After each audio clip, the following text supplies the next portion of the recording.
7 human foods you can add to your dog's diet that may decrease their risk of cancer. These are 7 inexpensive human food ingredients. They may even be in your kitchen now. And just adding these a few times a week to your dog kibble, that alone could potentially decrease the risk of them developing cancer. Are you looking to learn more about natural pet health and wellness? You've come to the right place. Click the link to subscribe to Veterinary Secrets. Minimum of 1 in 4 dogs are going to develop cancer at some time in their lifetime. Lifespan of a golden retrievers is now dropped to 10.5 years. And nearly 50% of all Goldens, they're going to die of cancer. We know nutrition is key. And if you can just make some minor diet modifications that may go a long way in increasing the quality of your dog's diet, increasing certain ingredients that have specific cancer preventive properties. So number 1, like your mother kept telling you, you have to eat more veggies. One study followed a breed of dogs that had high risk of developing bladder cancer, the Westies. And what they found is that those dogs that consumed veggies had a much lower risk of developing bladder cancer. And the vegetable they most commonly ate? Carrots. Carrots, they're a really rich source of beta-carotene. Beta-carotene, it's a very potent antioxidant. So what we know is higher levels of the antioxidants, it can decrease free radical damage and decreasing the likelihood of your dog getting cancer. Carrots also contain valcarinol, and it's believed that this nutrient, it has anti-inflammatory properties, and they also have cancer preventive properties. Popeye's favorite, spinach. Spinach is not only high in iron, it's also rich in other carotenoids. It's high in lutein, it's high in zeaxanthin. Both of those specific carotenoids, they're also potent antioxidants. More antioxidants, less free radicals, less cell damage, less potential likelihood that cancer is going to start. Lightly steamed carrots, they're a really good option. When they're lightly steamed, it's going to have the highest amount of the antioxidants and they're most bioavailable to your dog. You know, you can just be looking at 1/4 to half a carrot per 20 pounds of body weight daily. And that's about 1/4, maybe upwards of half of a carrot, lightly steamed. Tula, what do you think of the carrot? Maybe not today. It's about 1/4 cup of unsteamed spinach. That produces this teeny little amount. And that's the amount I'd be giving to Tula. I do that 2 or 3 times a week. So yes, those veggies, they really can make a difference. A small amount, 2 or 3 times a week, inexpensive way to increase the quality of your dog's food. Number 2, additional fruits and berries. Apples, they're a really good source of antioxidants, and they're especially high in a flavonoid called quercetin. It's been studied for an array of different things, but it also has some specific cancer preventive properties. They're also considered a very effective and very potent antioxidant. Apples are safe, they're affordable. You know, 1/4 of an apple per 20 pounds of body weight daily, that would be fine, or even 2 or 3 times a week. Blueberries, super antioxidant-rich blueberries are a great addition to your dog's diet. 10 blueberries per 10 pounds of body weight.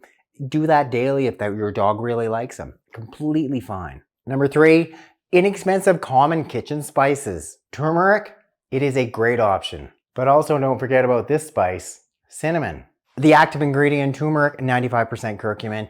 It has been extensively studied for cancer, shown both to help prevent, and in some cases even treat, some forms of cancer. And we even know for people that daily consume low levels of turmeric, they have a decreased risk of certain types of cancer. It's a great option to add to your dog's diet to potentially prevent cancer. The innocuous spice cinnamon, it's been studied potentially help for diabetes. We also know it has a number of different ingredients that do play a role in terms of preventing and in some cases even treating some forms of cancer. It can affect apoptosis, meaning it's causing cancer cell death. Need very little of these spices. For something like turmeric, I suggest 1/8 to 1/4 teaspoon per 20 pounds of body weight. You know, sprinkle that into your dog's food. You can do that 2 or 3 times a week. So something like the turmeric, if I can get my one hand to work and scoop the turmeric. As you know, I have one really good working hand right now. It's about 1/8 of a teaspoon of turmeric. And I just kind of sprinkle that over top of Tula's kibble. I know I'd have to add other things to get her to eat it. Some dogs are less fussy or mix other fats in there, makes it tasty, and it will not cost you much to really improve the quality of your dog's kibble. For the cinnamon, you can add a little bit more, about 1/4 teaspoon per 20 pounds of body weight daily. Mix that into your dog's kibble. Some dogs like it, some dogs don't. So you can alternate the cinnamon, alter it with the turmeric, see what your dog prefers. Either one of those could potentially really be beneficial for your dog. Number 4, an inexpensive, healthy ground seed flax. And there is the ground flax seed. Flax is a great source of fiber, may be helpful for some of the intestinal cancers. It contains really high levels of the omega-3 fatty acids, and we know these have clear cancer preventive properties. Pretty simple amount to give, about a teaspoon per 20 pounds of body weight daily. Another way you can add in the additional omega-3 fatty acids, which have clear, 100% proven cancer preventive properties. Use something like this, even olive oil. A teaspoon per 20 pounds of body weight daily of olive oil, that's gonna provide substantial omega-3 fatty acids. And we know of all the different nutrients you wanna increase in your dog's diet, adding the additional omega-3s, really, really important. And if all you have is olive oil, it's the only way you can do it, that's fine. Consider adding this in. Number 5, additional animal protein. We're looking at the organ meat. Chicken liver like this, it is a great source of an array of different nutrients, can really improve the quality of your dog's diet, adding in specific cancer preventive ingredients. It's really high in protein. It's really high in the antioxidant mineral zinc. It's high in the B vitamins. It's high in another antioxidant vitamin, vitamin A. And what we know is if we can increase the level of the antioxidants in your dog's diet, what's that gonna do? Decrease the amount of free radicals, decrease the likelihood of them ever getting cancer.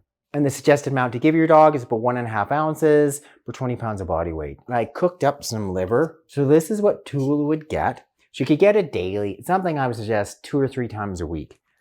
There you go, look at that, Tula. And she really likes liver. So it's a great addition to improve the quality of her diet. I'm giving her some really important nutrients. Oh, look at all those vitamins. You're gonna get nice high levels of those antioxidant vitamins. So that pack of liver alone, I'm gonna cook it all up. It's gonna probably last me a month. Like a month of just improving the quality of your diet really inexpensively. Another protein you could consider that's pretty inexpensive, we have sardines. So sardines themselves is nice fatty fish, really an inexpensive source of animal protein. You're also going to add in these important key nutrients which have clear cancer preventive properties. A 20-pound dog like Tula, I would be giving her 2 sardines 2 or 3 times a week. Number 6, the good bacteria, the probiotics found in this whole natural yogurt. This is cost-effective yogurt. The probiotics, those good bacteria, they play a huge role in your dog's immune system. And if your dog has a healthy gut microflora, we know that correlates to a much stronger functioning immune system. Better immune system, less chance to get serious disease, i.e. cancer. How much yogurt, you may be wondering? Well, about a tablespoon of yogurt, aka that amount per 20 pounds of body weight daily, that's enough to provide a decent level of probiotics. What do you think of that, Poodle? Do you want some? The Poodle likes probiotics. Great easy way to improve the quality of your dog's diet. In this tub, maybe it would last you for a month. What does it cost? About $6? Ingredient number 7. Well, this is more what you don't want in your dog's food. The artificial colors, the artificial flavors, the artificial preservatives, the byproduct meal, the heavy metals like cadmium, the PFCs that are leaching out of the pet food bag coating. Then even the genetically modified grains, in this one, it's got corn is way up there and close to the first ingredient. That's got soybean meal in there. We know the corn, the soy, most of this stuff now is heavily sprayed with things like Roundup because they're genetically modified. They can spray that crop till kingdom come, kill every type of weed that may grow in it, and what do they see? They just see corn, they just see soy. And that's making its way into dog food. So we know that dog food in particular, the dry kibble, has excessively high levels of certain toxins, especially the toxin glyphosate or Roundup. So assuming you're going to be still feeding your dog kibble, like even I still feed Tula kibble, just make sure it is a good quality kibble, not like this one here loaded with corn and soybean meal and artificial color and artificial flavor and yada, yada, yada. So there they are, a whole bunch of kitchen ingredients you can be adding to your dog's diet to markedly improve the quality of your dog's diet, markedly, in my opinion, decreasing the likelihood of your dog getting cancer. Thanks so much for watching this edition of Veterinary Secrets. Click up there to subscribe, hit the bell to sign up for notifications, then when you click that link directly in the box below, I can send you a copy of my free book.